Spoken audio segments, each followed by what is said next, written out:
അവിട്ടം ദിനമായി ഇന്ന് തൃശൂർ നഗരത്തിൽ കുമ്മാട്ടി ഇറങ്ങി. നായ്ക്കനാൽ ദേശത്തിന്റെ കുമ്മാട്ടികളാണ് കാണികൾക്ക് കാഴ്ചയുടെ വേറിട്ട വിരുന്നൊരുക്കിയത്. ജയ്സൺ ചാമവളപ്പിൽ തയ്യാറാക്കിയ റിപ്പോർട്ടിലേക്ക്. ഉത്രാട ദിനത്തിൽ തുടങ്ങിയ കുമ്മാട്ടി മഹോത്സവമാണ് ഇപ്പോഴും വിവിധ ദേശങ്ങളിൽ നിന്നും വളരെ സജീവമായി ഇറങ്ങുന്നത്. ഇപ്പോൾ നമ്മോടൊപ്പം മുൻ മന്ത്രി വി എസ് സുനിൽകുമാർ, അതുപോലെ തന്നെ സംഘാടകനായ ഹരിയൊക്കെ ഉണ്ട്. സുനിച്ചേട്ടാ, ഈ കുമ്മാട്ടിയൊക്കെയും തൃശ്ശൂരിൻ്റെ ഒരു അഴകല്ലേ? എന്താ തൃശ്ശൂരിൻ്റെ തനതായിട്ടുള്ള ഓണാഘോഷ പരിപാടികൾ ഒന്ന് കുമ്മാട്ടിയാണ്. പിന്നെ മറ്റൊന്ന് നാലോണ ദിവസത്തെ പുലിക്കളി. ഇപ്പോൾ പുലിക്കളി കുമ്മാട്ടിയൊക്കെ ഏകദേശം ഒരുപോലെ ജനങ്ങൾ ആഘോഷിച്ചുകൊണ്ടിരിക്കുന്നത്. ഇതിപ്പോൾ നായകനാൽ ദേശത്തെയാണ്. പല ദേശത്തുള്ള കുമ്മാട്ടികൾ, അതായത് ദേശപ്രദേശങ്ങളെല്ലാം പ്രതിഷ്ഠം ചെയ്ത്, അതും വളരെ വിസ്തൃതമായ കലാകാരന്മാർ. ഇപ്പോൾ കോട്ടപ്പടി സുരേന്ദ്രൻ്റെ നാദസ്വരമൊക്കെ ഉൾപ്പെടെയാണ് ഇന്നത്തെ ഇവിടുത്തെ പരിപാടികൾ.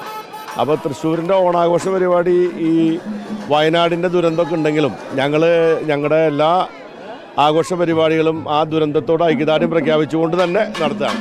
ഈ ഇതിലിപ്പോൾ എത്ര കുമ്മാട്ടി? കുമ്മാട്ടിയും എല്ലാം കൂടി വേഷങ്ങൾ 21 ഉണ്ട്. പിന്നെ ഈ രാഗദീപം മുള്ളത്തിക്കൊണ്ട് ബാൻഡുണ്ട്, കോട്ടപ്പടി സുരേന്ദ്രൻ്റെ നാസറുണ്ട്. പിന്നെ സുനിച്ചേട്ടൻ്റെ ഞങ്ങൾക്ക് ഇതില്ല, ഒരു 3-ാമത്തെ കൊല്ലം സുനിച്ചേട്ടൻ ഉണ്ട്. നമ്മളിപ്പോൾ 3-ാമത്തെ കൊല്ലമാണ്. ഒരു കൊല്ലവും മുടക്കമില്ലാണ്ട് നമ്മൾ വൃത്തിയായിട്ട് കൊണ്ടു നടക്കുന്നുണ്ട്. ഈ കുമ്മാട്ടി പുലിക്കളിക്ക് ഉണ്ടാവില്ല എന്നൊരു അന്തരീക്ഷം ഉണ്ടായിരുന്നല്ലോ, അത് വലിയൊരു ആശങ്ക തൃശ്ശൂർക്കാരുടെ ഇടയിലുണ്ടായിരുന്നു. അത് ആവശ്യമുള്ള മേയറുണ്ടാക്കിയാണ്, ഒരാവശ്യം നടന്നില്ല. ഇത് ശരിക്കും ഇതിൻ്റെ കോർഡിനേഷൻ ആവശ്യമില്ല. കുമ്മാട്ടിക്ക് പുലികളി പോലെ തന്നെ കോർഡിനേഷൻ എല്ലാ സംഘങ്ങളെയും അതങ്ങനെ വേണ്ടാണ്. ഇപ്പോൾ ഇതൊക്കെ സ്വാഭാവികമായിട്ട് നാട്ടിലെ ജനങ്ങളെല്ലാം കൂടി ഉണ്ടാക്കുന്നതാണ്.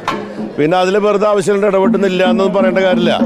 സർക്കാർ വല്ല നിയന്ത്രണം ഉണ്ടെങ്കിൽ നടത്താന്നല്ലാതെ അങ്ങനെ ഉണ്ടായ കൺഫ്യൂഷൻ അല്ലാണ്ട് നാട്ടുകാർക്കൊന്നും പ്രശ്നമില്ല, എല്ലാം കൂടി നടക്കും. അപ്പോൾ ഏതായാലും കുമ്മാട്ടി മഹോത്സവം ഗംഭീരമായ അരങ്ങ് തകർക്കുകയാണ്. വളരെ സജീവമായി പ്രാദേശികമായ എല്ലാ ദേശങ്ങളിലുള്ള കുമ്മാട്ടികൾ ഇറങ്ങുന്നു. കുമ്മാട്ടികൾക്കൊപ്പം നിശ്ചല ദൃശ്യങ്ങളുണ്ട്, തെയ്യമുണ്ട്, മേളമുണ്ട്, അങ്ങനെ തുടങ്ങി കലാകാരന്മാരുടെ ഒരു സംഗമമായി മാറുകയാണ് തൃശ്ശൂരിലെ കുമ്മാട്ടി മഹോത്സവം. Reporter Jaison, reporter Thrissur.